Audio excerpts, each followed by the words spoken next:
यूं ही नहीं मैं बन जाता हूं। कुदरत के कोने कोने से खूबियां खोज लाता हूं।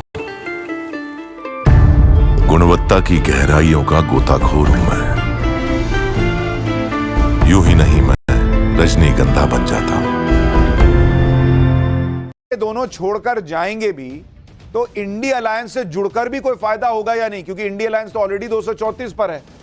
उसमें अगर 16 और 12 अगर आप 28 सीट जोड़ भी दीजिए तो भी जो है ये 262 ही पहुंचते हैं, 272 नहीं होता। यानी जेडीयू और टीडीपी के इंडिया अलायंस के साथ जाने पर भी उनकी सरकार नहीं बनेगी, तो वो किस मुंह से जाएंगे?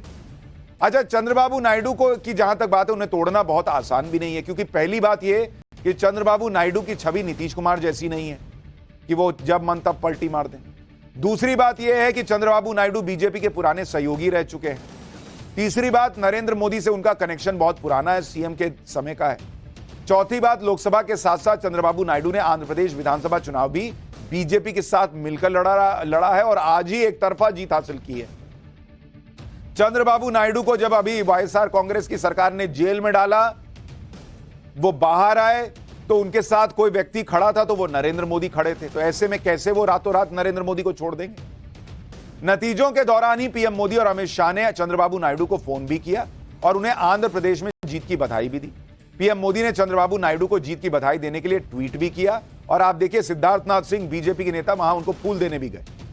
इसके बाद चंद्रबाबू नायडू ने भी पीएम मोदी के ट्वीट को कोट करते हुए लिखा कि आपका धन्यवाद, पूरे आंध्र प्रदेश की जनता की तरफ से आपको लोकसभा और आंध्र प्रदेश विधानसभा में एनडीए की जीत की बधाई। ये जनादेश हमारे गठबंधन पर लोगों का भरोसा है। हम साथ मिलकर आंध्र प्रदेश का फिर से निर्माण करेंगे और उसका पुराना गौरव दिलाएंगे। यानी वो साफ साफ कह रहे हैं कि भाई हमारे गठबंधन पे लोगों को भरोसा है। हालांकि चंद्रबाबू नायडू को अपने पाले में करने के लिए इंडी गठबंधन का खेल शुरू हो गया। रुझानों में बीजेपी को बहुमत नहीं मिलता देख कांग्रेस ने एक तरह से टीडीपी को इंडी गठबंधन के साथ आने का न्योता दे दिया। कांग्रेस नेता जयराम रमेश ने ट्वीट के जरिए बताया कि कांग्रेस ने अपने मैनिफेस्टो में आंध्र प्रदेश को विशेष राज्य का दर्जा दिए जाने का वादा किया है।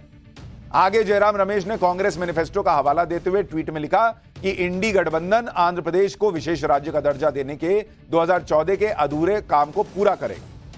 14 फरवरी 2014 को तत्कालीन प्रधानमंत्री मनमोहन सिंह ने नए राज्य आंध्र प्रदेश को 5 सालों के लिए विशेष श्रेणी की दर्जा देने का वादा किया था और बाद में बीजेपी नेता वेंकैया नायडू ने कहा था कि अगर बीजेपी सत्ता में आई तो इसे 10 साल के लिए बढ़ाएगी। आगे जयराम रमेश ने लिखा कि इसके 2 महीने बाद तिरुपति में नरेंद्र मोदी ने भी इस वादे को दोहराया, लेकिन पिछले 10 सालों में मोदी सरकार ने कुछ नहीं किया। उल्टा बीजेपी ने संकटग्रस्त राज्यों को विशेष श्रेणी का दर्जा देने की नीति को ही खत्म कर दिया। ट्वीट में जयराम रमेश ने यह भी लिखा कि आंध्र प्रदेश को विशेष राज्य का दर्जा देना कांग्रेस की गारंटी है और कांग्रेस पूर्व पीएम मनमोहन सिंह के किए वायदे को जरूर पूरा करेगी। अब यह देखिए कि यह बात वो कांग्रेस कर रही है जिसके पास ना तो केंद्र में सरकार बनाने के नंबर है, ना ही आंध्र प्रदेश विधानसभा चुनाव में उसे कोई सीट मिली है। अच्छा, एक बार के लिए आदमी यह भी मानता कि मान लीजिए बीजेपी सिंगल लार्जेस्ट पार्टी है और एनडीए को भी बहुमत नहीं आया है और किसी बीच की पार्टी जो ना इधर है ना उधर है उसके साथ जाने वाली बात है और उसको प्रलोभन देकर साथ लाने का प्रयास करती इंडिया अलायंस, तो बात होती साफ साफ एनडीए को। प्री पोल अलायंस है ये, ऐसा नहीं कि पोस्ट पोल है। प्री पोल अलायंस को बहुमत आया हुआ है और उसको तोड़ने का ये लोग प्रयास कर रहे हैं और दूसरे को कहते हैं कि भैया ये देखो तोड़ फोड़ के सरकार बनाते हैं। हालांकि चंद्रबाबू नायडू की पार्टी टीडीपी ने साफ कर दिया है कि वो इस तरह के झांसे में नहीं आने वाले। टीडीपी नेताओं ने इंडी गठबंधन के साथ जाने की संभावनाओं से इंकार किया है और कहा है कि वो एनडीए के साथ मजबूती से जुड़े हुए हैं। बहुत संभव है कि आज रात को ही टीडीपी, बीजेपी और जनसेना के बीच आंध्र प्रदेश में कैबिनेट में किसको कितनी जगह मिलेगी इस पर चर्चा हो जाए। एक बार यह लिस्ट बनने के बाद चंद्रबाबू नायडू आधिकारिक रूप से नरेंद्र मोदी को 9 जून को होने वाले शपथ ग्रहण समारोह में न्योता देंगे। ये आंध्र प्रदेश में जो शपथ ग्रहण होना उसकी बात कर रहे हैं। नीतीश कुमार और चंद्रबाबू नायडू को अपने पाले में करने के लिए इंडी गठबंधन के नेताओं ने कोशिशें तेज की। नतीजे आने के बाद पश्चिम बंगाल की मुख्यमंत्री ममता बनर्जी ने भी कह दिया कि उन्होंने अखिलेश यादव को बधाई दी है। अखिलेश यूपी में और अच्छा करेंगे। ममता ने कहा है कि उनके नीतीश कुमार और चंद्रबाबू नायडू से अच्छे संबंध हैं। यानी ममता बनर्जी ये संकेत दे रही हैं कि वो कुछ खेला कर सकती हैं, लेकिन ममता बनर्जी का खुद ही क्लियर नहीं है कि वो किसके साथ हैं, क्योंकि ममता बनर्जी ने यह भी दावा किया है कि कांग्रेस ने कल दिल्ली में होने वाली बैठक के लिए उनसे संपर्क ही नहीं किया है। ममता बनर्जी ने बताया है कि उन्होंने राहुल गांधी को टेक्स्ट तो किया और बधाई दी, लेकिन शायद वो बिजी होंगे। ममता बनर्जी ने कांग्रेस पर हमला बोलते हुए कहा कि उन्होंने पहले ही कहा था कि समझौता करिए, राज्य में हम 2 सीट देंगे। आज देखिए कांग्रेस का क्या हाल हुआ राज्य में। बहरामपुर सीट से कांग्रेस उम्मीदवार अधीर रंजन की हार पर ममता बनर्जी ने कहा कि अहंकार कभी कभी स्वीकार्य नहीं होता। वे कांग्रेसी नहीं बल्कि वे भाजपाई हैं और जनता ने भाजपा को परास्त किया है। मैं यूसुफ पठान को धन्यवाद करती हूं। उधर बिहार में आरजेडी ने नीतीश कुमार को लेकर अपने सुर बदल लिए हैं। आरजेडी नेता मनोज झा तो दावा कर रहे हैं कि दोनों नेता बीजेपी के साथ गठबंधन में नहीं जाएंगे। एक बार सुनिए, फिर आपको बताऊंगा कि नीतीश कुमार की पार्टी क्या कह रही है। नीतीश जी इस गठबंधन के सूत्रधार भी थे, हालांकि बाद में उन्होंने निर्णय लिया, लेकिन मुझे जहां तक उनकी राजनीति को मैं समझता हूं, और जो तेजस्वी जी बार बार कह रहे थे कि 4 जून के बाद कुछ बड़ा हो सकता है, तो संभवतः नीतीश जी या फॉर दैट मैटर चंद्रा बाबू, वो दोनों चाहेंगे कि देश को इस आत्म केंद्रित, आत्ममुग्ध, एक वेंडेटा वाली पॉलिटिक्स से दूर ले जाया जाए, ऐसा मेरा विश्वास है। अब ये इनका विश्वास है, दोनों ऐसा चाहते तो फिर प्री पोल अलायंस क्यों करते। और चंद्रबाबू नायडू की पार्टी तो अभी क्लियर कर रही है कि वो साथ में है। इंडी गठबंधन की सारी नजरें अभी नीतीश कुमार पर, लेकिन नीतीश कुमार की पार्टी ने साफ कर दिया कि वो एनडीए के साथ ही रहेंगे। एक बार जेडीयू नेता केसी त्यागी को सुनिए, फिर आपको बताऊंगा कि बिहार में कैसी हलचल। श्री नीतीश कुमार जी कल प्रधानमंत्री से मिलकर के पटना लौटे हैं। हम अपने पुराने स्टैंड पर कायम हैं। हम जनता दल यूनाइटेड नीतीश कुमार जी के नेतृत्व में पुनः एक बार एनडीए में अपनी आस्था का इजहार करता है और हम एनडीए में ही बने रहेंगे। जेडीयू के साथ बातचीत चल रही है इंडिया अलायंस की। मैं किसी भी प्रकार की इस तरह की वार्ता को सिरे से खारिज करता हूं। हम एनडीए में हैं और एनडीए में बने रहेंगे। यानी एनडीए इंटैक्ट है, और इसका मतलब यह है कि तीसरी बार नरेंद्र मोदी प्रधानमंत्री की शपथ लेकर रहेंगे।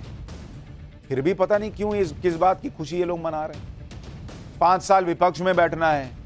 बीजेपी को 240 सीटें आ रही हैं, नेक्स्ट पार्टी जो है उसको 100 आ रही है, कांग्रेस को उसमें भी खुश है, आधे से भी कम सीटें पे। किस बात के खुश है भाई, भगवान जाने। उधर एलजेपी प्रमुख चिराग पासवान ने भी साफ कर दिया है कि उनकी पार्टी एनडीए के साथ खड़ी रहेगी। चिराग पासवान ने कहा कि एनडीए ने मिलकर मजबूती के साथ चुनाव लड़ा है और 5 साल तक मिलकर मजबूती से एनडीए की सरकार चलेगी। एचएएम यानी हम हिंदुस्तानी आवामी मोर्चा के अध्यक्ष जीतन राम मांझी ने भी कह दिया कि वो एनडीए में थे, एनडीए में रहेंगे। जीतन राम मांझी ने ट्वीट किया कि हम नरेंद्र मोदी जी के साथ थे और रहेंगे।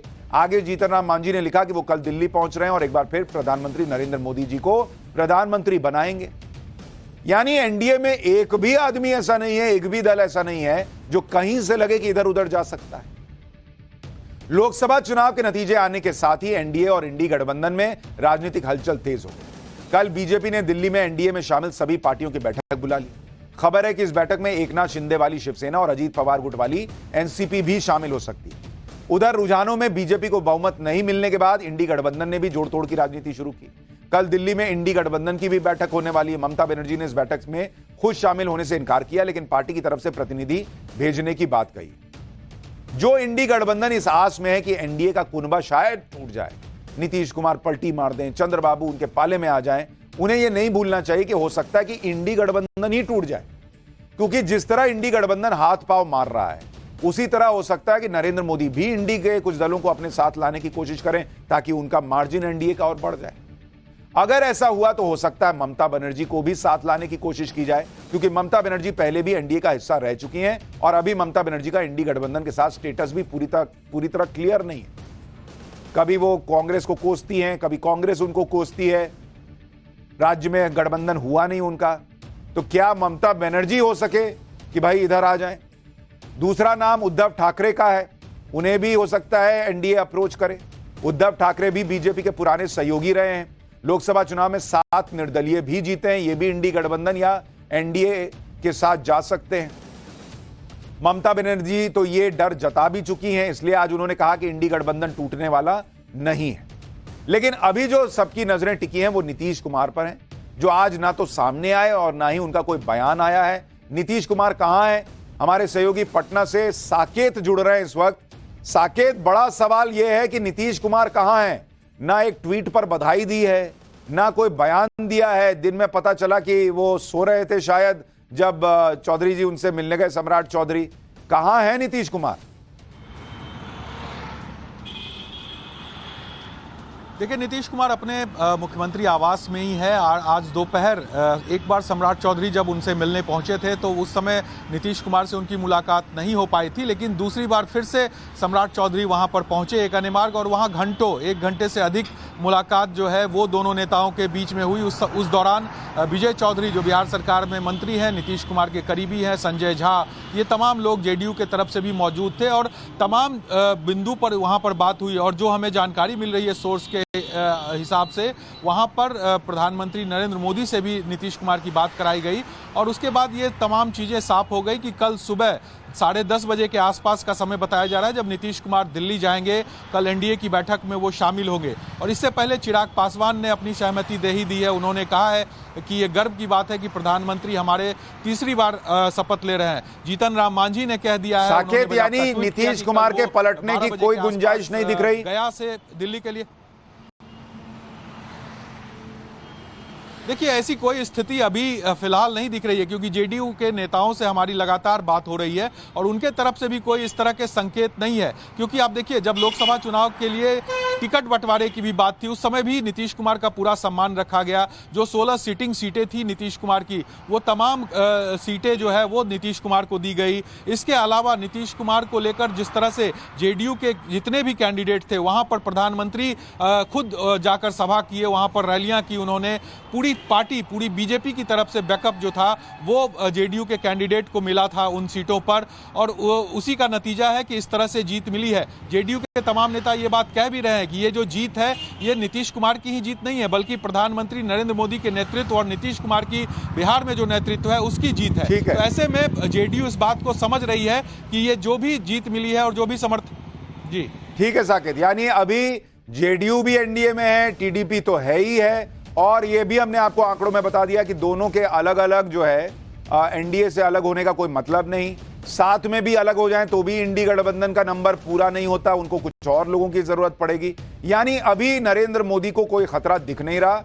हाँ, बार्गेनिंग पावर इन लोगों की कितनी होगी ये भी इस बात से कम हो जाती है कि अकेले ये छोड़ के चले जाएं तो मामला जो है वो बिगड़ता नहीं है नरेंद्र मोदी के लिए। बहुत से लोगों के मन में यह भी सवाल है कि क्या नरेंद्र मोदी गठबंधन वाली सरकार को भी उतनी मजबूती से चला पाएंगे जैसे वो 10 साल से चला रहे हैं। इस बार पीएम मोदी को यूपीए की तरह या 90 के दशक में चलने वाली गठबंधन की सरकारों की तरह सरकार चलानी पड़ सकती है। गठबंधन की सरकार में मंत्रिमंडल तय करते हुए अब पीएम मोदी को सहयोगियों का भी ख्याल रखना होगा। पहले तो मंत्रिमंडल में कौन मंत्री बनेगा कौन नहीं, पीएम मोदी को फ्री हैंड था। गठबंधन के दलों की तरफ से कोई बड़ा प्रेशर नहीं होता था। गठबंधन की सरकार में नरेंद्र मोदी को बड़े फैसले लेने से पहले अपने गठबंधन के सहयोगियों से चर्चा करनी होगी और अगर बात नहीं बनी तो बड़े फैसलों पर स्टे लगने का